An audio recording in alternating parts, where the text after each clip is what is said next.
नमस्कार, मेरा नाम डॉक्टर आलोक रंजन है। मैं arthroscopy and joint replacement surgeon हूँ। मैं ऑक्सफोर्ड हॉस्पिटल और ऑर्थोप्लस हॉस्पिटल रांची में कार्यरत हूँ। आज 12 अक्टूबर, जिसे हम वर्ल्ड आर्थराइटिस डे के रूप में मनाते हैं, जिस दिन हम लोगों को आर्थराइटिस के बारे में जागरूक बनाने की कोशिश करते हैं। जैसा कि आप सब जानते हैं, आर्थराइटिस बहुत तरह के होते हैं। सबसे जो कॉमनेस्ट वैरायटी जिसे ऑस्टियोआर्थराइटिस कहते हैं, वो एज से रिलेटेड है। दूसरी वैरायटी जिसे रोमेटॉइड आर्थराइटिस कहते हैं, ये किसी भी उम्र के लोगों को हो सकता है। तीसरी वैरायटी जिसे सोरियाटिक आर्थराइटिस कहते हैं। फिर चौथी वैरायटी जिसे यूरिक एसिड से रिलेटेड आर्थराइटिस होता है। और वैसे भी लोग हैं जिन्हें स्पोर्ट्स से रिलेटेड पहले इंजुरी हो चुकी है, वो बाद में धीरे उनके अगर ज्वाइंट में चोट लगी हो और ज्वाइंट्स में अगर दिक्कत आ गई हो, तो वो भी धीरे धीरे आर्थराइटिस में बदल जाता है। आर्थराइटिस किसी भी जोड़ में हो सकता है। तो आज हम जनरली जो सबसे कॉमनेस्ट वैरायटी ऑस्टियोआर्थराइटिस है, उसके बारे में बात करेंगे। ऑस्टियोआर्थराइटिस, जैसे मैंने बताया, ये उम्र बढ़ने की वजह से होता है। और हर व्यक्ति में अगर 70-80 साल का हो रहा है, तो उसमें ये देखने को मिलेगा ही। तो अगर आर्थराइटिस से बचना है, तो हमें अपना वजन नियंत्रित रखना पड़ेगा, घुटनों की कसरत करनी पड़ेगी, और कुछ दवाएं जो हम लोग कार्टिलेज हेल्थ को प्रमोट करने के लिए देते हैं, उसकी जरूरत पड़ती है।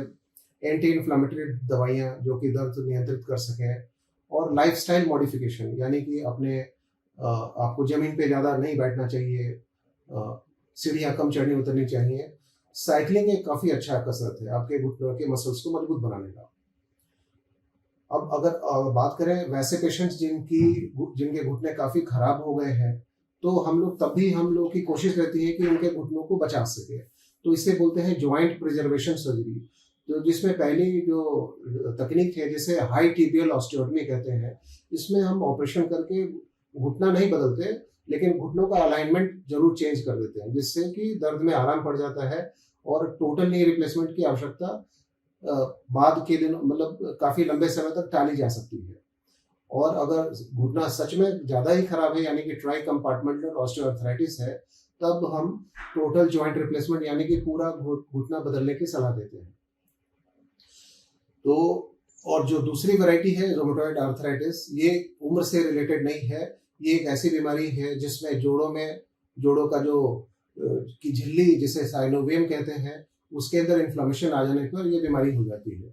इसमें धीरे धीरे आपके जॉइंट्स खराब होना शुरू हो जाते हैं।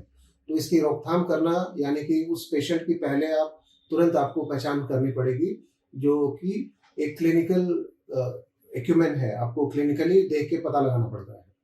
और इसका इलाज मेनली मेडिसिन ही है, दवाइयाँ हैं। और लेट केसेस में, जिनमें आर्थराइटिस लॉन्ग स्टैंडिंग है और उनके पैरों में, घुटनों में या किसी और जॉइंट्स में, जैसे कूल्हों में अगर आर्थराइटिस हो गया है और उनमें विकार आ गया है और पेशेंट को चलने फिरने में असुविधा होना शुरू हो गई है, तब उस केसों में उनका घुटना या तो कूल्हे का रिप्लेसमेंट किया जाता है। तो आज के दिन हम लोग ये कोशिश करें कि अपना शरीर, अपना हेल्थ पे ध्यान दें, अपना वजन नियंत्रित रखें, नियमित कसरत करें, योगाभ्यास करें, जिससे कि एक वेल बैलेंस्ड शरीर रहे और हम इस आर्थराइटिस को ज़्यादा दिनों तक टाल सकें। धन्यवाद।